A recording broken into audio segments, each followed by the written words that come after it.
AI moves fast, and the path forward isn't always clear. Cisco gives you the infrastructure, security, and insights to stay the course. Cisco, making AI work for you. Visit cisco.com/AI.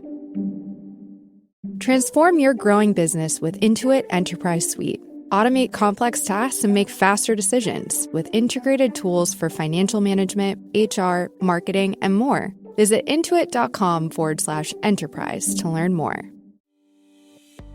Hey, I'm Kwame Christian, and you are about to step into the world of Negotiate Anything, the #1 negotiation podcast in the world where we teach you how to make difficult conversations easier while getting more of what you want in the process. Each episode is packed with practical tips and strategies from the experts. We delve into negotiation, conflict resolution, and leadership skills that are crucial in both business and in life. Whether you're closing a deal, managing a team, or navigating personal relationships, Negotiate Anything provides you with the tools you need to succeed. Our conversations are real, relatable, and most importantly, rooted in practicality. So if you're ready to transform your conversations and elevate your negotiation skills, join me on Negotiate Anything. Subscribe and listen on Apple Podcasts, Spotify, or wherever you love to listen. Let's make every conversation a winning negotiation. Pam, thanks for joining us today.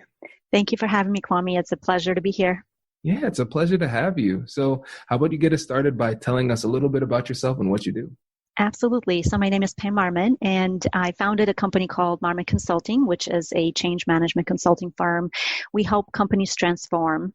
I have been in this space of change management for over a decade, working with Fortune 50 clients as well as smaller startups and nonprofits. And I absolutely love the process of transformation that leaders guide their organizations through. I'm extremely passionate for it, and I'm so delighted to have this conversation with you today. Yeah, and we're excited to have you. Rumor has it, you have a book that's come out recently. Yes, I just published a book called No One's Listening and It's Your Fault. It's a book on communications and helping leaders understand how do you lead your organization through a large transformation to get your message heard, because oftentimes leaders struggle with that concept of communicating and making sure people are engaged so that they can launch a large initiative successfully. That's exciting, and some companies I've heard this a little bit that now in 2020, early 2020, some companies are experiencing change. Yes, and I have to call out that it's quite different than what we typically see in the change space, because when we plan change under normal circumstances, we stage it, we time it, we frame it in a certain way.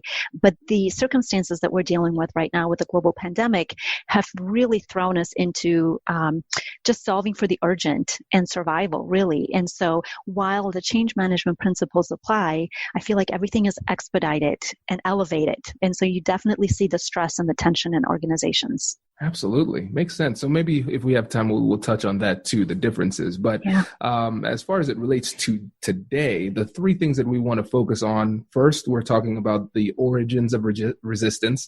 And then we're going to talk about mindset shifts that we need to make in order to be successful, focusing primarily on the belief that change is difficult. I think that's so cool.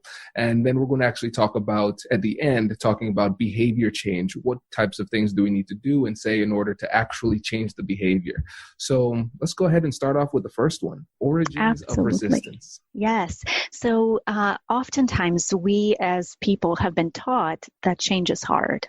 Right. And so this idea that change is difficult leads us to resist it because of this belief. And so I'll just throw out a couple of different reasons why people resist change.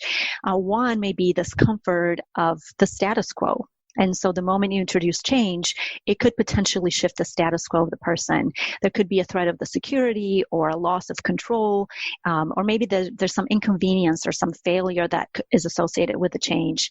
There could also be a lack of trust, maybe trust in the organization, trust in the leader, concerns about the work itself. So if you're introducing something new and you're asking people to do something different, there may be a skill set, also new skill set that they have to learn, or just unfamiliarity. So as we think about the different reasons why people resist change, I guess you could summarize it in terms of loss of power. in some sense. There could be a loss of control. There could be a loss of social status. There certainly is a level of risk and a level of unknown that you would have to overcome. The financial stability.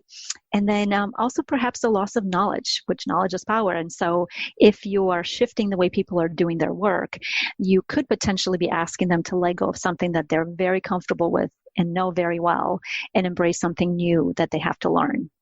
Yeah, this is great. And when we think about it from a psychological perspective, we know that people often conflate familiarity and safety, familiarity and what is good, right? And so when we're trying to take these initial steps toward making changes and recognizing these barriers, the sources of resistance, where do we even start? Yeah, so that's a great question. And I think we need to look at the behavior. So what's associated with some of those behaviors? Sometimes the resistance is active and sometimes it's passive. And so we as leaders need to be able to understand, recognize what is resistance, what does it look like, what does it sound like, and be able to evaluate, am I seeing resistance in my organization and my people, or is there something else that I need to address? So for example, active resistance could be just verbal opposition. Maybe they just don't like it and they're verbally aggressive, or maybe there's a reduction in the work and so they're not performing, people are not performing to the level, or hostility within team members. And so oftentimes we see that under elevated stress, we see hostility come up, or just people not responding to emails or not showing up to meetings. Those are symptoms of active resistance. When we think of passive resistance, this one is a little bit trickier because oftentimes it's people withholding information. So maybe they're coming to the meeting, but they're not disclosing everything. Maybe they're holding back. Maybe they're not confronting people, but they're also lacking some productivity there as well. Maybe they're not attacking an individual, but they're not supporting the change. So their behavior is not following, or they're nodding their head, yes, everything sounds good. But then you go live with this initiative and there's no action taken. So those are some of the passive and active resistances that we see in the workplace. It's very important that leaders are able to recognize what would resistance look like. And then prior to launching a large initiative, how do you mitigate that along the way so that you don't come to a point where it's too late? You've built a system, you've opened up the new process, and then nobody is following through. Right. Oh, this is great. And I love the fact that you really pushed on the preparation. You have to anticipate resistance. And I think a lot of times people make the mistake of thinking that their idea is just so brilliant that everybody's going to get on board. And it doesn't work that way. Yeah. Or everybody will get on board, or I don't care if anybody gets on board. And I think that's even more dangerous. As a leader, our role is to be able to identify who is impacted. So who are the impacted stakeholder groups? To what degree are they impacted in terms of process, technology, people, so a skill set or something like that? And then for the stakeholder groups that are highly impacted, this is where we layer in extra communications, extra support, extra engagement, extra training that they need, and guide them through that journey so that when you do go live with a large initiative, you've overcome a lot of those barriers. Right. And I like that we're not looking at the organization and the people within the organization as a monolith. There are going to be people who are going to be impacted in different ways, and different people are going to need different types of persuasion. And again, you can't allow yourself to be surprised by that reality in the middle of a conversation. And for the listeners, if you haven't yet downloaded your free negotiation guides, there's going to be a link in the description. Make sure you do that. Go to AmericanNegotiationInstitute.com/guide, and it'll help you to prepare for these difficult conversations so you're not surprised. And going back to active versus passive, this is a really interesting point, because it almost seems as though we would prefer to have active resistance because at least we can see that, because it's hard to solve a problem if you don't know it's there. Exactly. And so to me, as a change leader, I think of resistance as a gift to any organization when you're able to address it early in the process. Because if you don't see it and it's not expressed, and there's a culture of putting down resistance or shying away from conflict or shying away from negotiations, you go on this journey to a point where there's a point of no return. Now you're launching it, it's about to happen, yet you fail to engage people and to bring them along that journey. And if there is a place where there's a give and take, really with change, there's a give and take. We're going to take something away from you, we're going to give you something else, we need you to embrace it, or whatever it may be, we have to be mindful of the people. And we can't forget that there are individuals involved who are motivated by different things, yet not quite different. So if I can reference Dan Pink's motivation theory, I think this is really fascinating as we think about change. On one hand, people want to know what their purpose is, so they want to align to something big and grand and a beautiful vision that they can support.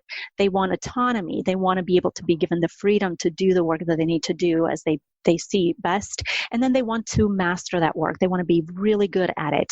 And so if we couple motivation theory with resistance, with negotiations, with change, like it is such a beautiful space that we can truly, as leaders, help our people. If we have this mindset that change is not hard with the proper process, and this is what I talk about in my book, with the proper process, change is not hard.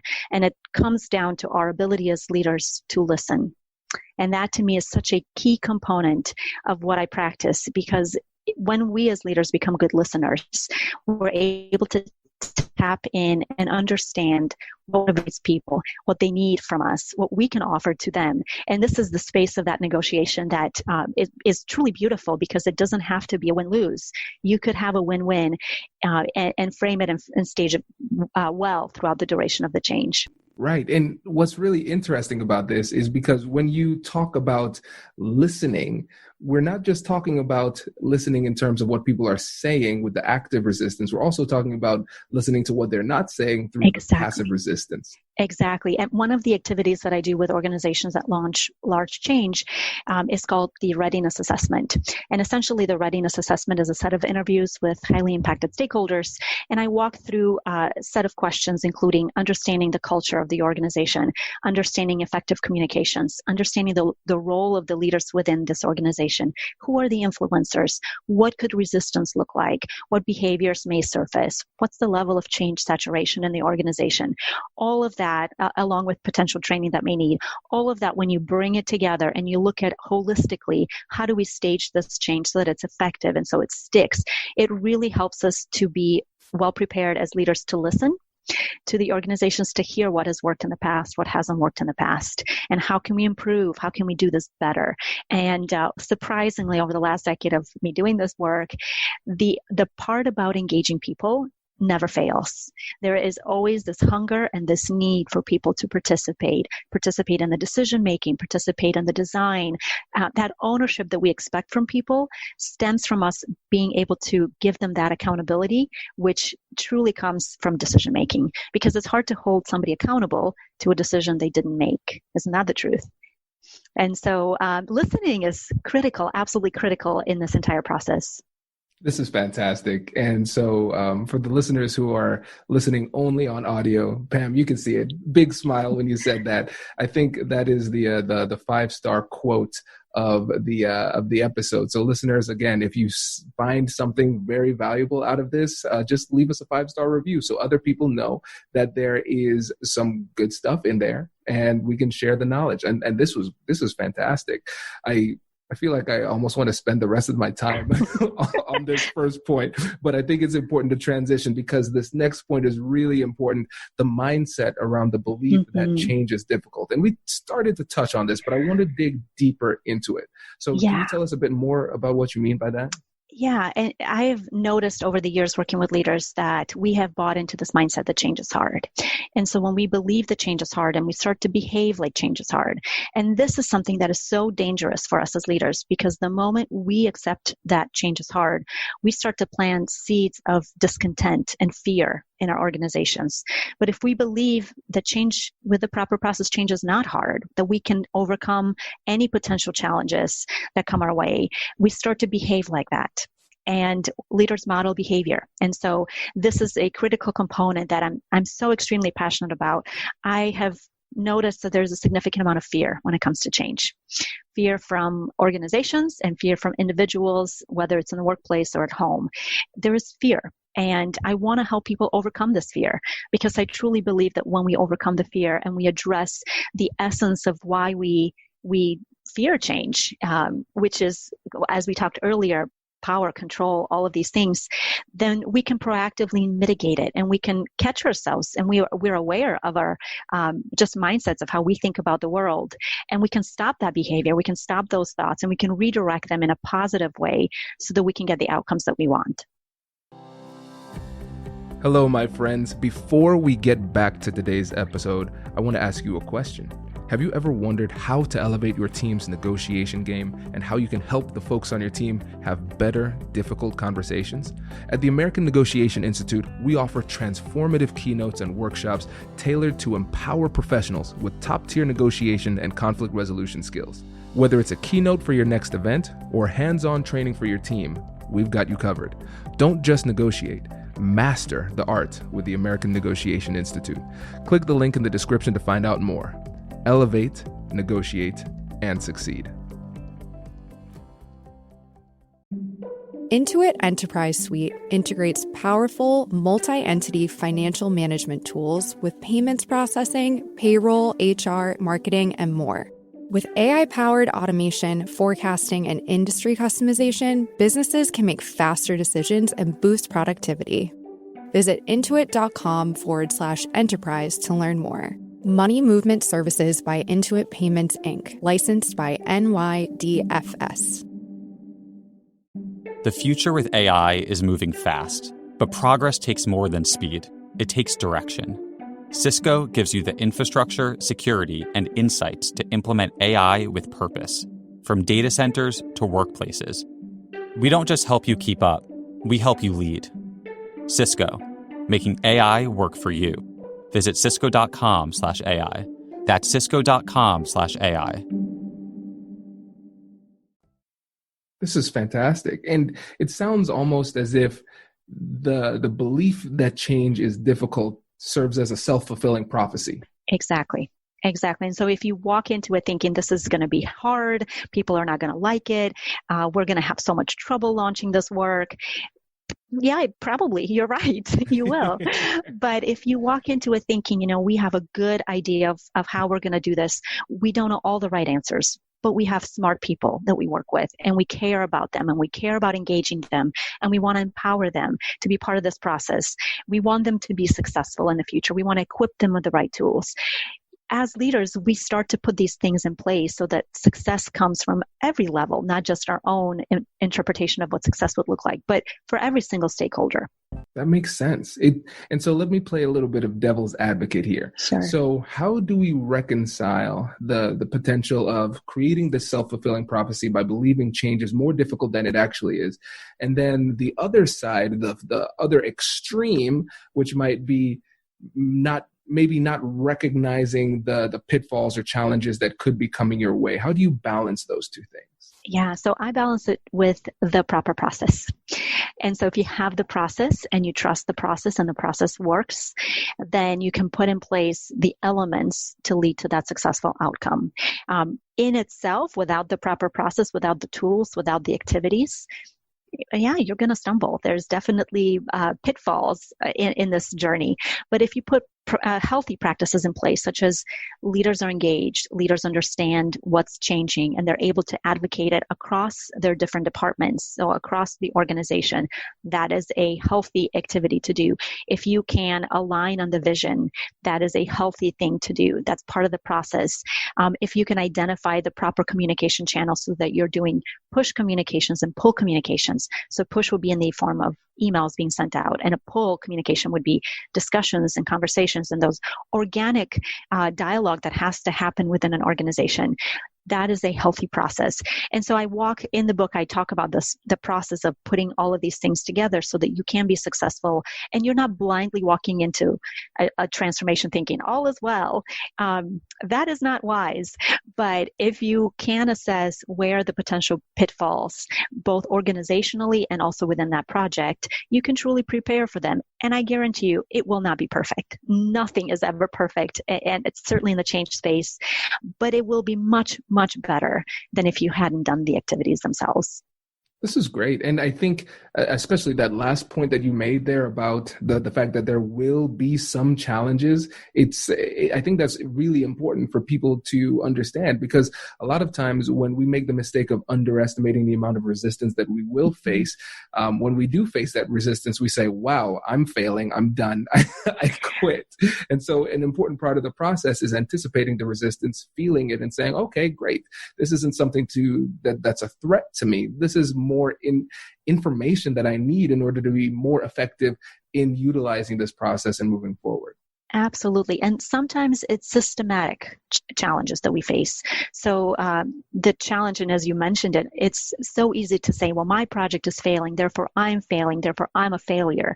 That is not true at all. We don't want people to think that they're failures, because I know that we have good listeners on your show who want to do good work. What we want to be able to do is step back and say, what are the systematic challenges that we face in our culture? Is there a culture accepting of decisions and how decisions are made? Is there a culture holding people accountable? Is there a culture okay with us telling people what to do, or do they prefer not to be told what to do and kind of figure it out on their own? And then troubleshoot and continuously do that throughout the duration of the work, so that if something is not going down the proper process, then you can address it early on. I do want to highlight, and when it comes to resistance, there's a really great book that I love called Beyond the Walls of Resistance by Rick Maurer. And he talks about 3 different categories of resistance. You have the intellectual, you have the emotional, and then you have the personal. So with the intellectual resistance, usually falls under this bracket of, I don't understand it. And typically we address that with communications. So you don't understand what the concept is of what the change is, great, we can work it out. The second one is emotional. I don't like it. I don't like it. I don't know, it doesn't sit well with me or whatever. Oftentimes what we have to do is create space for people to process and be comfortable with what's said and what's not being said, and the tension that could exist. And then the personal, I don't trust you, or I don't trust the company. That one is the hardest one to overcome, because if there's broken trust within leadership, what we have to do is rely on the help of other leaders to bring the organization along. And for the leader that is mistrusted, to take ownership of their behavior and repair those relationships. So I thought that was a beautiful way, as we think of resistance, kind of at that level of intellectual, emotional, and personal, to just to categorize what we see in the workplace and to help leaders understand what tactics do I use based on the type of behavior I'm observing. This is great. Yeah, it makes a lot of sense. And in your experience working with companies, and of course, confidentiality in mind, what was the biggest challenge for you persuasively? Oh, what a great question. I have worked with some incredibly smart organizations, really gifted people, truly gifted, who are doing incredible work. And the biggest challenge with organizations that I have faced is this need for every voice to be heard, and every opinion to matter, and every decision to be socialized at every level. And that's challenging, because it's difficult to move a large initiative and engage every single person. And so one thing that I recommend to leaders is, let's think of ways that we can create engagement throughout the duration of the project without giving away necessarily the decision-making rights. And so, because that's important to leaders to own those. But we do want to be able to tap into the individuals throughout the duration of the work, so that we don't surprise them and then they don't feel like this happened to them. This is what we want to avoid, change happening to people. We want them to feel like they made change happen. And so when we think of control, what we can internalize in terms of what is within my control, we want to put people in that position of feeling like they're in control of their destiny, of their work, as much as we can, and help them see themselves as part of that solution. This is great. Yeah, makes a lot of sense. And with the time remaining, because I know you have a hard stop, I want to move on to the third point, which is behavior change. And this is great because we've been touching on this a little bit, but what are the differences now when we're talking about behavior change on the micro and macro level? Yeah, great question. So we can talk about what leaders can do. So as leaders, what's within our control, and what we can do as we look at different changes happening in the organization, we need to be mindful of change saturation. And change saturation happens when we do too much change. I don't advocate for that. I think it's dangerous, but I do see a lot of ambitious leaders who want to bring on a lot of change at the same time. So what we as leaders can do is stage the change as much as possible so that our people are not bombarded with too much change, because at some point they will shut down. So that to me is a very important leadership skill that we can do. The second thing that we can do is engage people. So rather than just pushing out communications or creating beautiful PowerPoint decks, talk to people, have a conversation with people, because I think this is where the true rich dialogue happens, when people converse. Oftentimes people think that they communicate via email and it's so effective, but the reality is email is probably the least effective communication channel that we can leverage. And it's very popular, but it should never be the only thing that we do. So if we want to change behavior for ourselves and our people, make sure that you're engaging people through various different formats of communicating. And then the last one would be around resistance. So being able to recognize, what does resistance look like within my organization? How do I mitigate around it?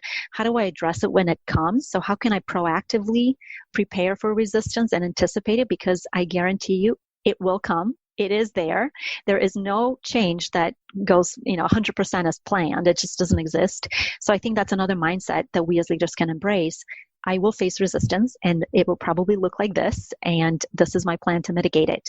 All of these things are important. And then on the macro level, as we think about the organizations, when we have strict rules about everything, and this is more around the culture of the organization, we demonstrate lack of trust.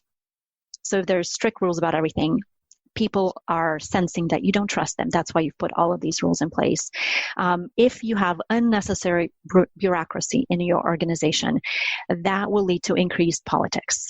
If you have burdensome processes that are heavy, that will lead to slower speed. And if we pull ourselves out and say, as leaders, what is my role? Certainly on the macro level, we can talk to people, we can mitigate risk, we can help manage the change. But on the macro level, if we can help the organization to allow people to flourish in their gifting in the right place so that they're thriving, that has significantly more impact long-term for the organization. I think this is where leaders truly get to add value to the people that they serve. Makes a lot of sense. And I really like that point about where there are too many rules that signifies a lack of trust. And the people who find themselves under that regime with all of those rules, they don't feel empowered. And then Exactly. The people who are placing these rules in place, they clearly don't have a lot of trust or faith in the people's ability to operate without strict controls. And so let's say hypothetically, I don't think there are any of these in my audience, of course, but hypothetically, if there is a leader who likes to have those strict controls, and they may have gotten some feedback in the past about the tight reins that they have on people, what are some things that they can do internally? I'm talking psychologically, emotionally, to help them feel more comfortable releasing a little bit of that power to their people? Yeah, that's such a great question. So I would say the first thing would be awareness. Oftentimes leaders are just not aware that they're doing certain things that are holding back their people. And so how do we get awareness? Certainly through feedback from other people, but also through reflection on ourselves as leaders. Have we been guilty of micromanaging people? And also when we think of control, how much control do we exert on people's work, or how they do the work, or what it looks like, or if we're giving directions but vague and then we expect certain things to look a certain way. All of that is really important as we reflect on our own behaviors, and then we gather feedback from our people to, so that we can actually resolve ourselves, or release ourselves really from certain behaviors that are not helpful for the individual. That's great. And circling back to the concept of change saturation, I think that's the first time I've heard those two words put together like that. And it makes a lot of sense, because if you overwhelm somebody with too much change at one time, you're going to have a point of diminishing returns. And what's interesting in all of this is that there's clearly science behind everything, but there's a lot of art and a lot of finesse around it. You have to blend the art and the science, and it's going to be a lot of feel. And so sometimes you might have an ambitious plan, but let's say you are aware of the concept of change saturation, and you say to yourself, I don't want to push too far, but this should be just right, just in that Goldilocks zone. But then after 3 months, 4 months, 5 months, you realize people aren't handling this very well. Mm-hmm. Now, how as a leader do you adjust your strategy while still saving face? Yeah, so empathy has a lot to do with how leaders respond.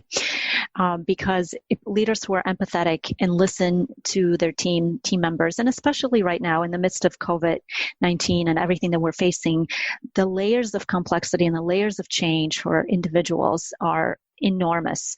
At home, parents who are homeschooling their kids all of a sudden, not being able to connect with their teams in person and all of the remote work that's happening, and just how our world has shifted has added a level of just mental capacity that people are hitting. And so what's important, and my advice to leaders would be, have those honest conversations with your team and just ask, how are you doing? Where are you at? How are you balancing your responsibilities and the demands that we've put on you? And where you can, help them address any levers or anything that would be holding them back from performing to their best level. Certainly around workload, if you can, or performance, or if there's any help that you can get for individuals, I think that will be really helpful. But empathy is truly the key to demonstrate that you as a leader care about your people, you care about where they're at, and you want to meet them where they're at. And it's very likely, and this is very important, leaders are people first, they're employees first. And so leaders also go through that process. And what we see is this rush, like we just want to rush people through the emotional piece. And we forget that leaders are people. And at the end of the day, they have their own change curve that they have to overcome. They have their own burdens that are heavy on them that they need to address. And they need the space and the proper way to address the mental heaviness that's on them as well. Yeah, makes sense. And you know what? After hearing you talk on this specific issue, I feel as though you should write a book on it. Book number 2. Absolutely. I really want to help leaders overcome the fear of change. And I want to help them see that it is within their power and within their ability to lead organizations successfully through transformations and through change. And with the proper process, they can do that, and the proper tools in place, they can find success and they can alleviate some of that resistance or the pain that people could feel if the change is not done well. Right. Yeah, this is great. So listeners out there, if this is something that you are struggling with right now, or you're just curious, I'm genuinely curious about this topic. This is great. So check out the book. Pam, again, let them know about the book, what it's called, where they can get it, and so on. Absolutely. The book is called No One's Listening and It's Your Fault. Here's a copy of it. You can find it on Amazon, and also you can reach out to me through LinkedIn or marmonconsulting.com.